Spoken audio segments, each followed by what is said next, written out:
wabarakatuh. Saya Muhammad Iqbal Kurosak, mahasiswa aktif Politeknik Negeri Jember, program studi teknik produksi benih.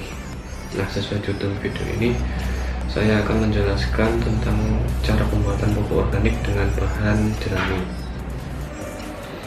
Menurut Wikipedia, pupuk merupakan material yang ditambahkan pada media tanam atau tanaman untuk mencukupi kebutuhan hara yang diperlukan tanaman sehingga mampu berproduksi dengan baik.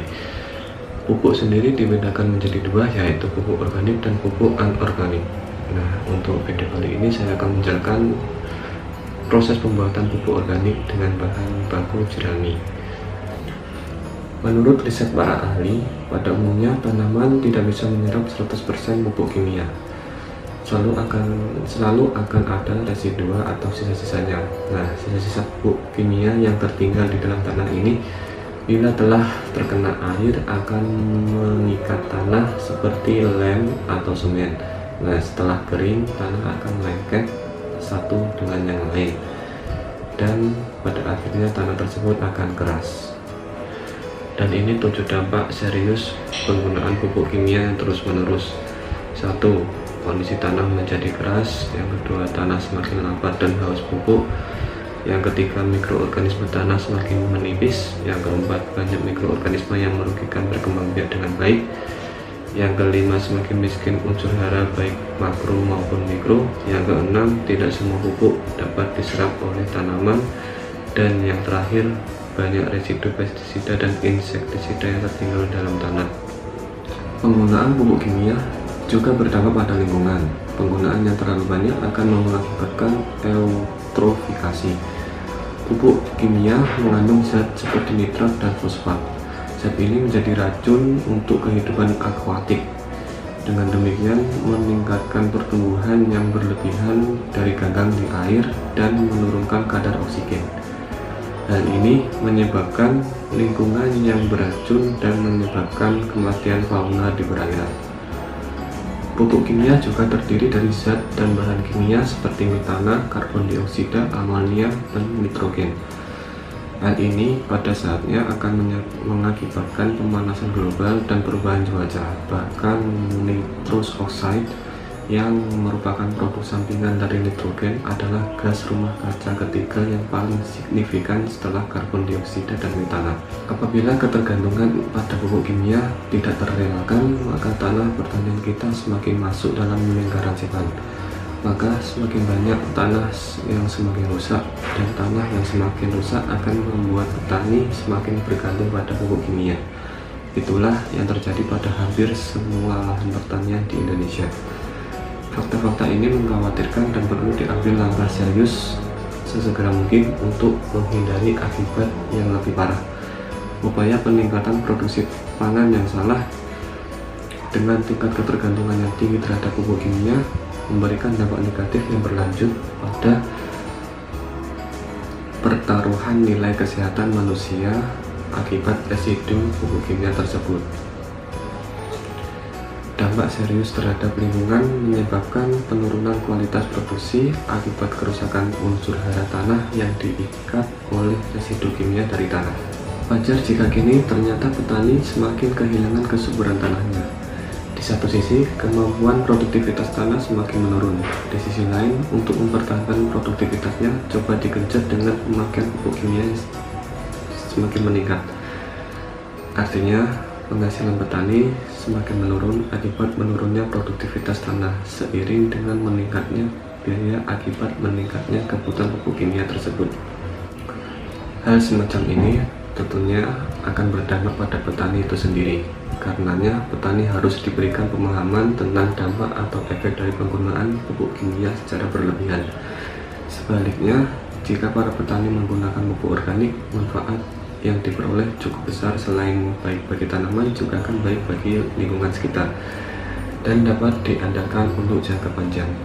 Dalam Pementan nomor 2 tahun 2006 tentang pupuk organik dan pembenah tanah, pupuk organik didefinisikan sebagai pupuk yang sebagian besar berasal dari tanaman dan hewan yang telah melalui proses rekayasa. Dapat berbentuk padat atau cair yang digunakan untuk mensuplai bahan organik serta memperbaiki sifat fisik, kimia, dan biologi tanah. Nah, definisi tersebut telah dengan jelas menerangkan apa itu pupuk organik. Pupuk organik mempunyai beragam jenis dan varian. Jenis-jenis pupuk organik dibedakan dari bahan baku, metode pembuatan, dan wujudnya. Dari sisi bahan baku, ada yang terbuat dari kotoran hewan, dedaunan, atau campuran keduanya. Dari metode pembuatan, ada banyak ragam seperti kompos aerob, bokasi, dan lain sebagainya. Sedangkan dari sisi wujud, ada yang berbentuk serbuk, cair, maupun granul. Nah, berikut manfaat dari penggunaan pupuk organik. Yang pertama, pupuk organik mengandung unsur mikro yang lebih lengkap dibanding pupuk anorganik. Yang kedua, pupuk organik akan memberikan kehidupan mikroorganisme tanah yang selama ini menjadi sahabat petani dengan lebih baik. Yang ketiga, pupuk organik mampu berperan memobilisasi dan menjembatani unsur hara yang sudah ada di tanah sehingga mampu membentuk partikel ion yang mudah diserap oleh akar tanaman. Selain itu, masih banyak manfaat lainnya yang tentunya sangat bermanfaat bagi produktivitas tanaman pertanian. Setelah melihat penjelasan saya tadi mengenai kelebihan pupuk organik, akankah kalian petani dan masyarakat luas masih membabi buta dan selalu mengandalkan pupuk kimia untuk tanaman? Sebenarnya bila ada kemauan untuk membuat pupuk organik, telah tersedia bahan yang melimpah di sekitar kita. Tetapi pada umumnya petani enggan membuat pupuk organik tersebut dan lebih memilih membeli pupuk organik buatan pabrik yang bisa tinggal pakai dan lebih praktis.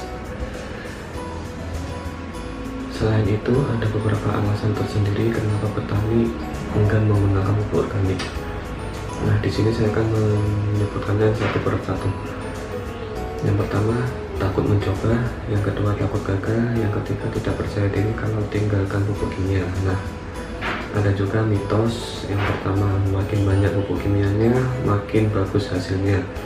Yang kedua, pupuk urea merupakan pupuk pokok dan mutlak diperlukan. Nah, sesuai judul video ini, saya akan menunjukkan cara pembuatan pupuk organik dengan bahan baku jerami. Kenapa saya memilih jerami?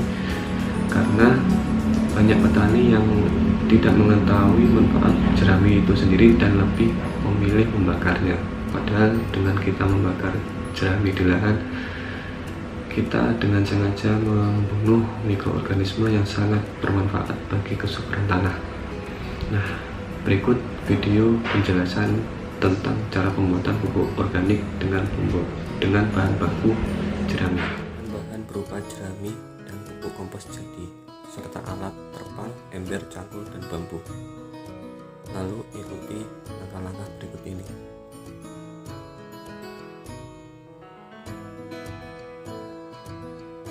Tumpuk jerami kering atau sisa daun dengan tiang bambu atau kayu.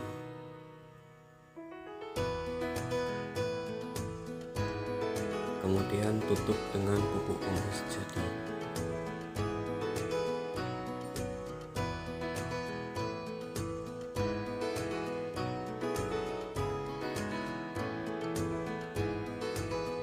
Tumpuk lagi dengan jerami atau daun-daunan kering.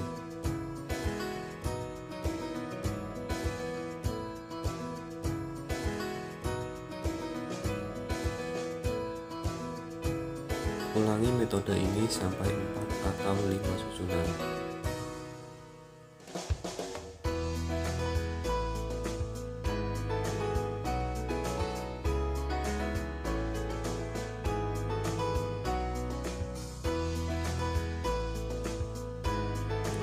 Dan yang terakhir, tutup menggunakan terpal, lalu ikat terpal tersebut.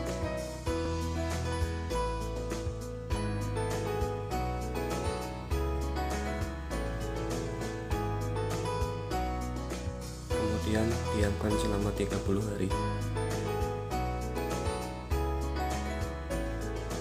Dan beginilah hasilnya. Jerami menyatu dengan pupuk kompos yang sudah jadi.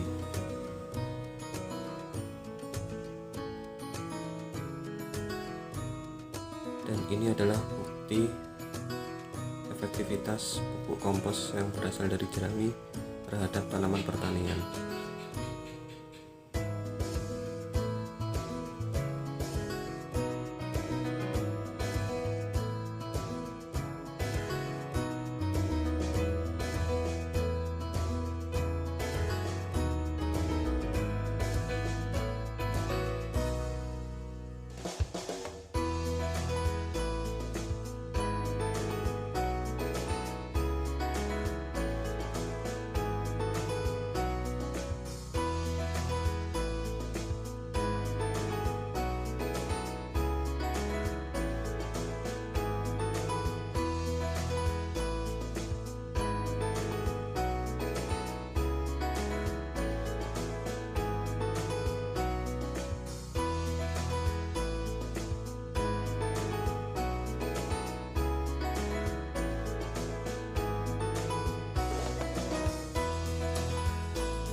video tentang penyuluhan pertanian milik saya yang bertema pupuk organik dengan bahan baku jerami. Assalamualaikum warahmatullahi wabarakatuh.